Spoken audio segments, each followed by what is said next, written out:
Bro, నన్ను క్షమిస్తావా bro?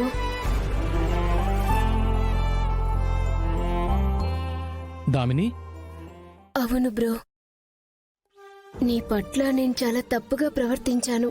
మీరంతా నా మంచి కోసం తపన పడినా నేను ఏమాత్రం అర్థం చేసుకోలేదు. మర్యాద మరిచి నోటికొచ్చినట్టు మాట్లాడాను.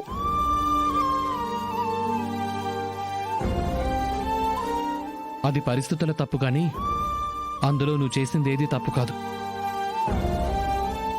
అలా అంటే నేను నీ మీద చేయి చేసుకున్నాను కదా, అది తప్పే. తప్పు చేశాను, చెయ్యి చేసుకున్నావు. అలా నా చిన్నతనం నుంచి నా మంచి చెడుని కంట్రోల్ చేసేవాళ్లు ఎవ్వరూ నాతో లేకపోబట్టేనేమో కుటుంబం, ఆప్యాయతలు, అనురాగాలు, ఈ బంధాలు, విలువల గురించి నాకు తెలియలేదు. ఇంతకాలం తర్వాత నా అన్నవాళ్లకి నేను దగ్గరయ్యానన్న కనీసం జ్ఞానం, తృప్తి ఇవేవీ లేకుండా మీరేదో కావాలని నాకు అన్యాయం చేశారన్న అపోహతో ఒళ్ళు తెలియకుండా మూర్ఖంగా ప్రవర్తించాను. నేను చేసిన పనులన్నీ తలుచుకుంటుంటే నా మీద నాకే అసహ్యంగా ఉంది. నన్ను క్షమించు బ్రో. దామిని, తప్పమ్మా. ఆడపిల్లవి నువ్వెప్పటికీ మా ఇంటి లక్ష్మీదేవి సమానురాలివి. అన్నల కాళ్ళు చెల్లెళ్ళు తాకకూడదమ్మా. అయినా నువ్వీ గుండెల మీద ఆడుతూ పెరగాల్సిందానివి.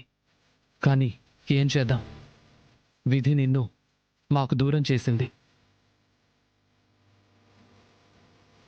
కానీ ఇక ముందు ఏదీ నిన్ను మాకు దూరం చేయదమ్మా. ఈ కోటలో ఎప్పటికీ నువ్వు యువరానివి.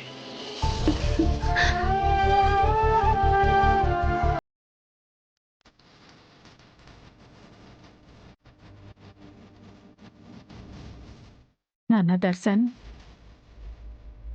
ఈ ప్రేమలు, అనురాగాలు ఎప్పటికీ ఇలాగే ఉంటేనే నాన్న రేపటి ఈ కుటుంబ భవిష్యత్తు 10 కాలాలు పదిలంగా ఉండేది.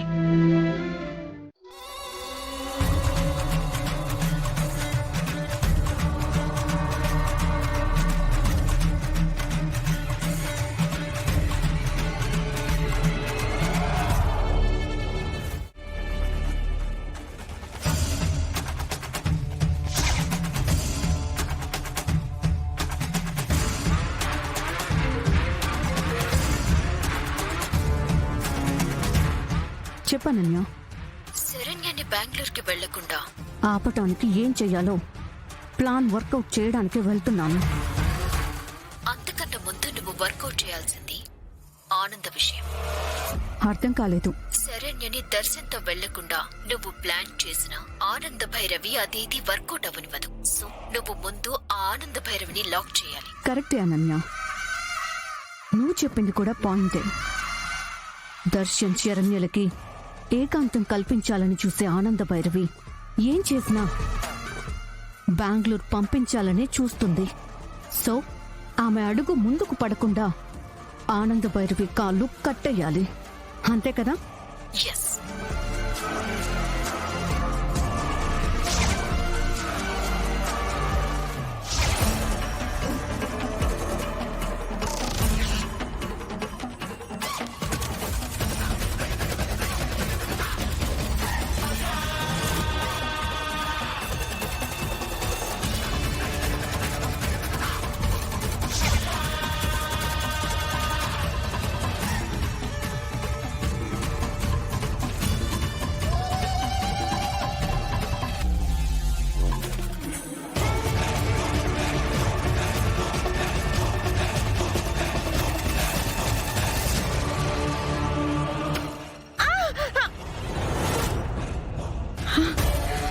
ఎస్.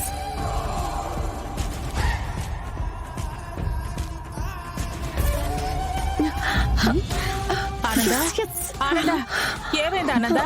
అత్తయ్య గారు, ఏదో గాజు పెంట గుచ్చుకున్నట్టుందక్క. చూడండి, అయ్యో, రక్తం వస్తుంది. గాజు పెంక. అయ్యో, అత్తయ్య గారు.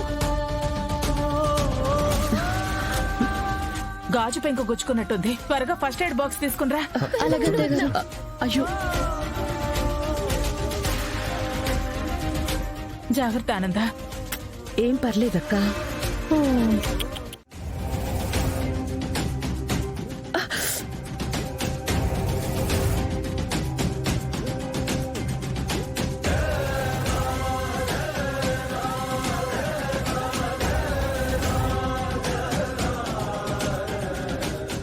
అసలు ఇక్కడికి అది ఎలా వచ్చింది?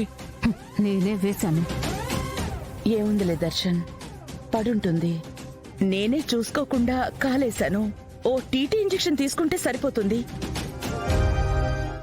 ఆ, దీని గురించి మీరు పట్టించుకోవద్దు.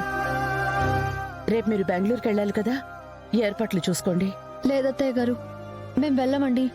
మిమ్మల్ని ఇలా వదిలేసి కష్టం. అదే నాకు కావాల్సింది.